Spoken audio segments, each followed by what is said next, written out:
13 para las 11. Fernando Mele, ¿qué tal? Buenos días, ¿cómo Buenos andas? días, bien, bien. ¿Qué nos has traído hoy? Hoy nos convoca un personaje casi contemporáneo, podríamos decir. Ajá. Tal vez el más cercano a nuestra época que hayamos hecho en este segmento. ¿Argentino o Argentino. Argentino. Argentino, vinculado al deporte. Y es Oscar Natalio Bonavena. Ringo. No, todavía no. ¿Huracán? Todavía no. Todavía tampoco de Huracán. ¿Cómo que no? Todavía no. Ahora vamos a contar por qué. ¿Era de otro club? No sé. Nació, ahora te voy a contar. Nació el 25 de septiembre de 1942 en Boedo, en la calle Gibson de Boedo. Debería ser hincha San Lorenzo. Hijo de doña Dominga Grillo, la bandera ella, y de don Vicente Bonavena, el conductor de tranvía. ¿Por qué dijimos que todavía no Ringo? Porque de chiquito lo apodaban Titi. El Titi Bonavena. El Titi Bonavena. Lindo apodo sería. Lo hubiesen noqueado la segunda pelea. Claro. Pero no, sería un lindo apodo para un... El otro día estaba viendo la pelea... ¿El Titi Bonavena? Un poco, un poco flojo. Además, era de peso pesado. Titi Bonavena Claro, es Titi, de pluma. claro, chiquitito. Mini mosca. Claro. Bien cambiado el apodo. Claro. Estaba viendo una pelea el otro día, a uno le decían el Riña. Gran apodo. El Riña, un chiquitito así que se estaba peleando contra una mole de 2 metros. Está muy bien. Bien puesto el apodo. Desde los 8 años, ya, su madre lo llevaba al hospital Rawson, porque tenía pie plano. Tenía un problema serio de pie plano y eso le impedía hacer otros deportes de mayor desplazamiento, de mayor velocidad, de mayores distancias, como por ejemplo el fútbol que tanto le gustaba. Y su hermano Vicente sí jugaba al fútbol, lo envidiaba bastante, Ringo por lo visto. Su hermano Vicente hizo inferiores en Huracán, se fue a jugar a Temperley, jugó en Once Caldas, en Leandro en Alem, entre otros clubes. Y por eso es que empezó a hacer boxeo. Como decíamos, ¿le gustaba el boxeo? Efectivamente, o lo hizo porque no le quedaba otra opción. Cherkis Vialo cuenta que fue comentarista de la mayoría de sus peleas, que lo acompañó por todo el mundo y dice, nunca supe si realmente tenía vocación por el boxeo, como que no le atraía el tema, hablábamos de otra cosa. Mira. Tal vez hizo boxeo porque le iba bien. Porque le iba bien, porque era bueno y porque no le quedaba opción de hacer otro deporte. Empezó a entrenar en San Lorenzo de Almagro y un día... Y claro, de Boedo. De Boedo. El club del barrio iba. Un día, después del entrenamiento, va con el hermano, con su hermano Juan a la pileta, va con José a la pileta, su hermano, y le dice, ¿a qué meo desde el trampolín? Orino. Meo, le dijo meo. Yo estaba. No le he dicho ameo. Ameo. Y el hermano dijo, ¿cómo vas a mear de trampolín? Nos van a echar a los dos. No, lo voy a hacer. Y además tenía vocecita así. Sí, tenía vocecita medio así. Subió la escalerilla, se paró en la punta del trampolín, se bajó la malla y empezó a orinar toda la pileta. No. Por supuesto lo rajaron. Lógicamente, como había predecido el hermano. ¿Era la pileta de San Lorenzo? Era la pileta de San Lorenzo. Bien hecho. ¿Era de Huracán él? Ah, bueno, ahí es que se fue a entrenar Huracán. Claro. En 6º grado dejó el colegio, fue repartidor de pizza, fue carnicero, fue picapedrero. Picapedrero. Exactamente. Como Pedro. Y seguía entrenando de chiquito ya con el boxeo. Por este tema de que tenía el pie plano, imaginen salir a correr con pie plano en la década del 50-60, todavía no había todo este sistema de plantillas nuevo que hay ahora, un poco complicado. Se iba a correr al hipódromo. Entonces corría en la arena, donde corrían los caballos para poder ejercitarse, si no se destrozaba los pies. En 1959, a los 16 años, se consagra campeón amateur y los 2 años posteriores consecutivos fue campeón sudamericano. Y acá tiene su primer inconveniente, porque va a los Juegos Panamericanos de San Pablo de 1963 y pelea contra el estadounidense Lee Carr, a quien le ganaría después, algunos años después, pero en esa pelea pierde, es descalificado. Titi Bonavena. Lo orinó. No. Le mordió una tetilla. Lo Tyson. Le hizo Tyson, pero sí, un poco más pornográfica. Y se escuela. Y por supuesto lo suspendieron. La Federación Argentina de Boxeo decide suspenderlo durante 1 año y es entonces que emprende su viaje a probar suerte como boxeador a Estados Unidos, específicamente a la ciudad de Nueva York. Antes de irse, consigue su primera etapa en el diario. Sabemos que a él le gustaban muchísimo los medios de comunicación, aparecer en absolutamente todos lados. Después vamos a escuchar hasta una canción que grabó un disco. Pero ¿cómo consigue su primera etapa del diario? Cuando se está yendo a Nueva York, está en el aeropuerto de Ezeiza, un aeropuerto por supuesto extremadamente más chico y con menos infraestructura de lo que se tiene hoy. Hay una amenaza de bomba en su avión. Entonces, ¿qué hace él? Llama por teléfono a Crónica y dice, hay una amenaza de bomba en un avión. Cuando lleguen, manden un periodista y un fotógrafo. Cuando lleguen, pregunten por Oscar Bonavena. Soy un boxeador amateur que me estoy por ir a Estados Unidos. Pregunten por mí. Y ahí es que aparece en la tapa de Crónica esa misma tarde, esa misma noche, cuando el diario se imprimía también a la tarde. Porque Crónica tenía la primera, la quinta y la sexta. Claro. Exactamente. En la última publicación sale la cara de Ringo Bonavena, de Titi Bonavena, por haber llamado al diario y por la amenaza de bomba que había sucedido en aquel avión. El 3 de agosto de 1964 debuta como profesional. En Estados Unidos le dan automáticamente el carnet profesional, era mucho más simple. Debuta como profesional en el Madison Square Garden frente a Lou Hicks. Primer round de la primera pelea, primer minuto, knockout de Titi Bonavena, victoria para el argentino que hasta febrero del 65, es decir, en un año y un mes, ¿cómo ha cambiado la historia de los boxeadores? Disputó 10 peleas en Estados Unidos. Además, cuando arrancan los hacen pelear todo el día. Pero después, cuando continuó su carrera, peleó mucho. Bonavena ganó 9, perdió 1 frente a Zora Folley, un reconocido boxeador estadounidense. Y ahí, en ese periodo de un año que se queda en Estados Unidos, va caminando por la calle, por Nueva York, y una señora lo confunde con Ringo Starr, con el baterista de los Beatles. Como le pasó a... ¿Cómo se llamaba la mujer esta que le pasó lo mismo en Estados Unidos? Elías Salgado, claro, como Elías Salgado. Elías Salgado y Julia Robert. Sí. ¿No sería que la confundieron con Ringo Starr, Elías Salgado? Puede ser, ¿no? Esta confusión, él dice que sí, que él es Ringo Starr, se empieza a sacar fotos con la gente de ahí y con esa personalidad tan extrovertida que tenía, adoptó el seudónimo de Ringo por aquella confusión. Volvió a la Argentina, pelea y gana muchísimas peleas, hasta que llega su gran pelea importante, tal vez la que lo consagra como un gran boxeador. Gregorio Goyo Peralta era el campeón argentino de peso pesado que, por ejemplo, había peleado contra Foreman y había aguantado hasta el final, había que aguantar hasta el final a Foreman. Ringo se había ofrecido como su sparring, pero Goyo dijo, no, este pibe el único que quiere es fama, yo no voy a pelear contra él, no tiene el nivel para pelear contra mí.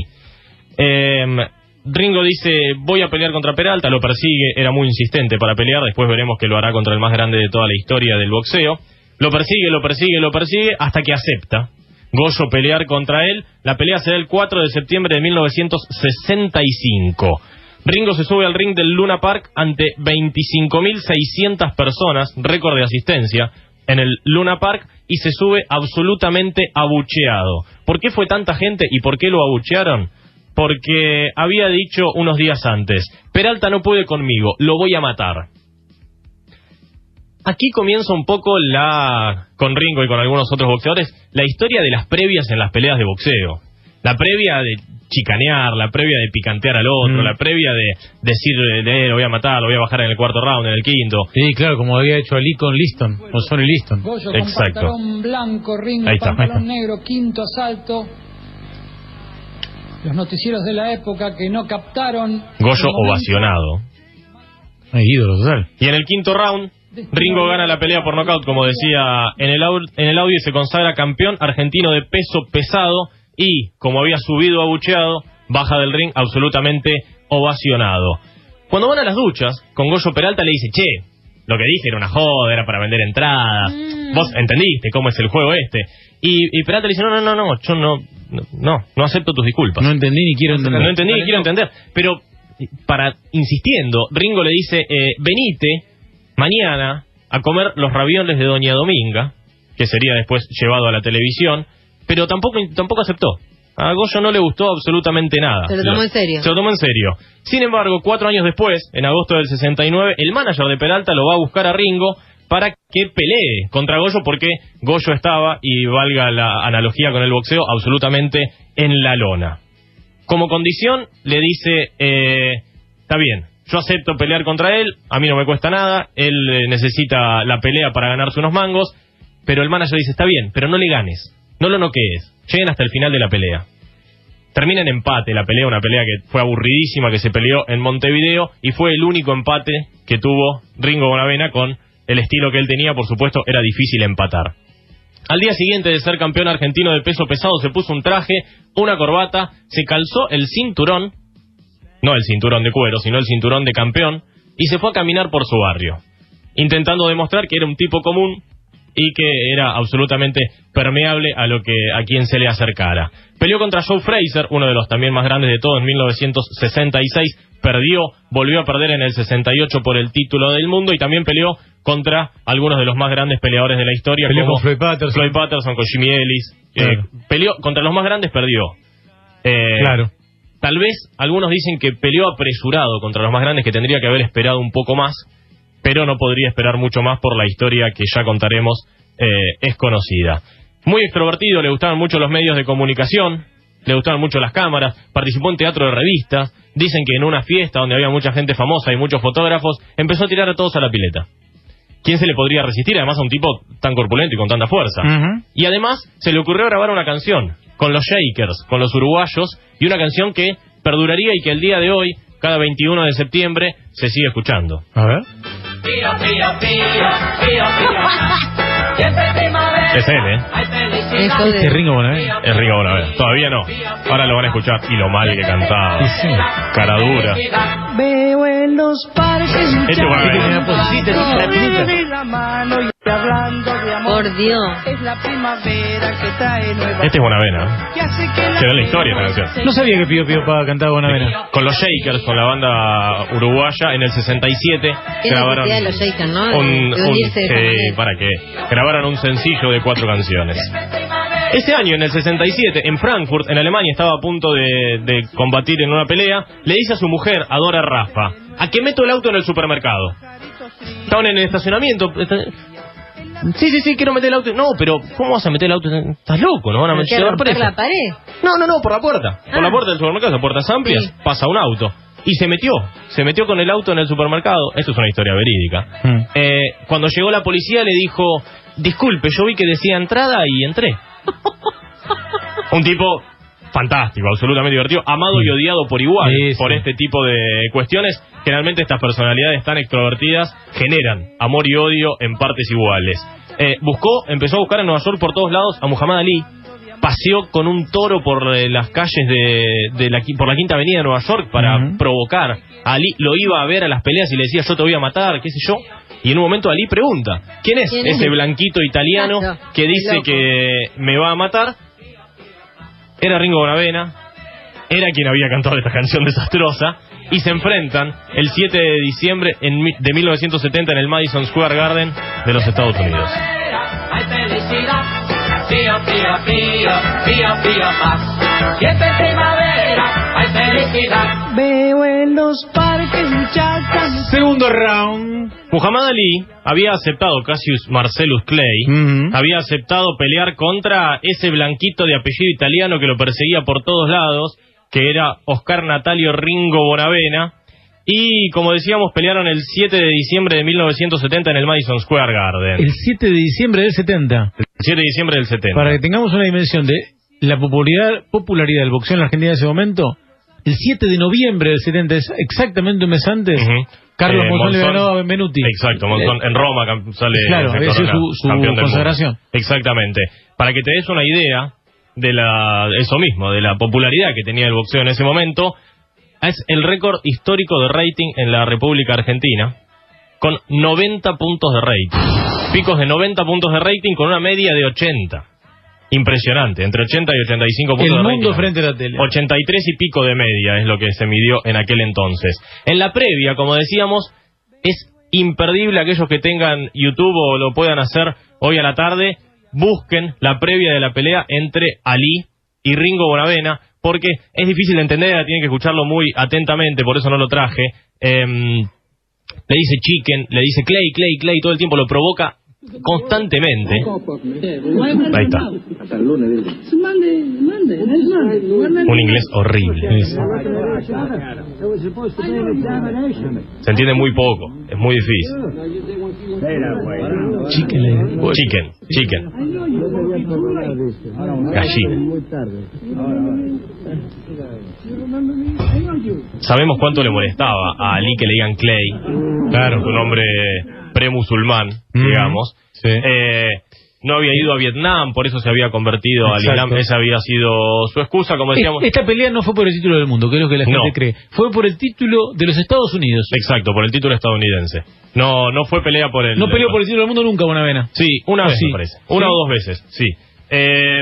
Perdió en el último round, más allá de haberlo tirado o no tirado, medio lo empujó, pero Cassius Clay tocó la lona en aquella pelea en el Madison Square Garden. Pierde en el último round por ir a buscarlo. Estaba claramente abajo en las tarjetas y en el último round fue a buscarlo a la desesperada. Ali le puso 3 manos, lo bajó 3 veces y perdió por knockout. Cuando salió Bonavena y cruzaba hacia su hotel, le pregunta a su manager: sí, perdí, pero ¿guapié o no guapié? Sin duda que había guapeado. Siguió peleando, pero su objetivo era la revancha contra Muhammad Ali. Joe Conforte era el dueño de un prostíbulo llamado Mustang Ranch, cerca de Las Vegas, y había tomado la carrera de Ringo Bonavena. Ringo vivía frente a este cabaret, al Mustang Ranch, en una casa rodante, por lo que estaba mucho tiempo ahí, pasaba mucho tiempo en el cabaret, y estuvo casado durante 10 días con una prostituta del cabaret, con una tal Daisy, era su nombre artístico. El casamiento fue más bien para lograr la ciudadanía, pero estuvo casado. Y hay varias teorías de por qué fue asesinado. A ver. Conforte quería que pelee contra Howard Smith en la previa de la pelea entre Foreman y Fraser. Él no quería ser segundo peleador, digamos, no quería ser la previa de nadie, por eso rechazó este ofrecimiento. No quería ser telonero de nadie. Esa noche que lo matan se pelea con un seguridad, en teoría a propósito. Algunos dicen que Conforte, el dueño de su carrera y del prostíbulo, manda a alguien a pelearlo para tener la excusa de que lo maten. Ringo habría tenido una relación, un amorío con la mujer de Conforte, 28 años mayor que él. Ross Brymer, que es quien lo asesina, estaba muy enamorado de Daisy, con quien él se había casado, y por eso... Hay mil hipótesis. También... La relación con Sally Conforte, pero... sí, también con la mujer de Conforte. Era una mujer grande... 28 años, mejor, más 60 y pico de años. Sí, tenía. Que estaba casi inválida. Sí. No, para mí fue además la coartada fue esa. El contrato estaba a nombre de ella, no de Joe Conforte, porque por una cuestión legal lo habían puesto a nombre de la mujer. El hermano de quien lo termina matando, Ross Brymer, estaba enojado teóricamente porque le habría pegado Bonavena porque entrenaban juntos boxeo. Hay muchísimas hipótesis. Lo cierto es que Ross Brymer le disparó en el pecho con una escopeta el 22 de mayo de 1976 y allí a los 33 años se termina la historia de Ringo Bonavena. Podría haber peleado algunos años más. Como decía, algunos dicen que se apuró en pelear contra los más grandes porque todavía no tenía la experiencia suficiente. Hoy en día Ringo Bonavena ganaría millones en publicidad. Millones. Hoy sería diputado.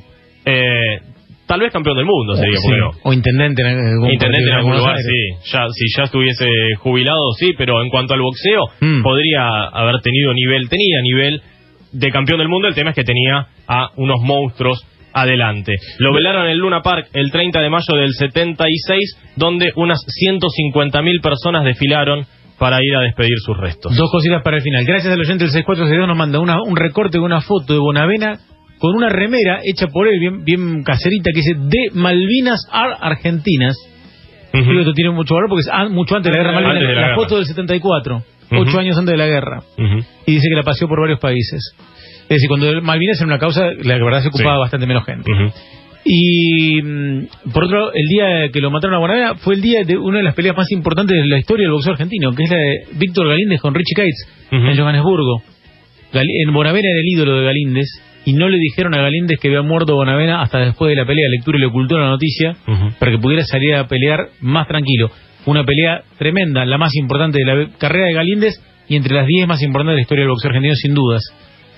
El récord de Bonavena termina siendo con 58 victorias, 44 de ellas por nocaut, 9 derrotas y solo el mencionado empate que decíamos en la revancha frente a Goyo Peralta, un amado y odiado que hoy le da nombre a la tribuna local del Tomás Adolfo Ducó, entre tantas otras cosas. Muy bueno, Fer, gracias. Hasta el jueves que viene. Hasta el jueves.